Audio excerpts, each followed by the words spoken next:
সরকার নির্ধারিত দামের চেয়ে অতিরিক্ত মূল্য দিয়ে সার কিনতে হচ্ছে চাঁপাইনবাবগঞ্জের কৃষকদের। প্রতি কেজি সারে বেশি গুনতে হচ্ছে ৩ থেকে ৭ টাকা, আর বস্তাপ্রতি বাড়তি খরচ দাঁড়াচ্ছে সর্বোচ্চ ৩০০ টাকা। কৃষকরা জানান, আমনের ভরা মৌসুম হওয়ায় বাধ্য হয়ে বেশি টাকা দিয়ে কিনতে হচ্ছে সার।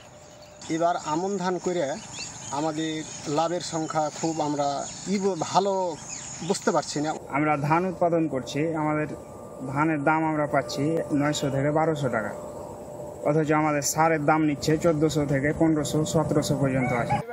নন ইউরিয়া সারের সরবরাহ কমের অজুহাতে বেশি দাম নিচ্ছেন ডিলাররা, তাই তাদেরও বেশি দামে বিক্রি করতে হচ্ছে বলে দাবি খুচরা সার বিক্রেতাদের। চাহিদা অনুযায়ী আমরা সার পাচ্ছি না ডিলারের কাছে, দাম বেশি রাখছে, অথবা কতবার করছে এক রেট বলছে, ফের মধ্যে এক রেট করছে, টাকা কাটছে আর এক রেট। বেশি দাম কিনতে হয়েছে, বেশি দাম বাধ্যতামূলক বিক্রি করতে হয়েছে। চাঁপাইনবাবগঞ্জের জন্য আগস্ট মাসের বরাদ্দকৃত সারের একটা বড় অংশ ডিলাররা বাইরে বিক্রি করায় এই বাড়তি দাম বলে অভিযোগ কৃষি অ্যাসোসিয়েশনের নেতাদের।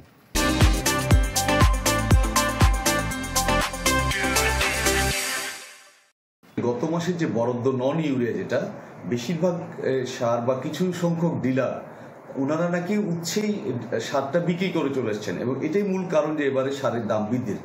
কৃষি কর্মকর্তারা নজরদারি বাড়ানোর কথা বললেও মাঠ পর্যায়ে নজরদারি কোনো বালাই নেই।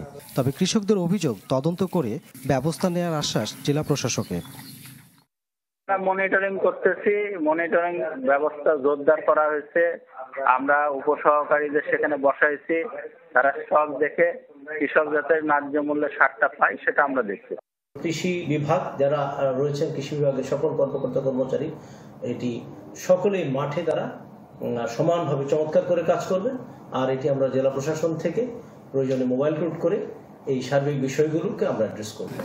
সরকার নির্ধারিত বস্তাপ্রতি ইউরিয়া ও টিএসপি সারের দাম ১৩৫০ টাকা, ডিএপি ১০৫০ টাকা এবং এমওপি ১০০০ টাকা।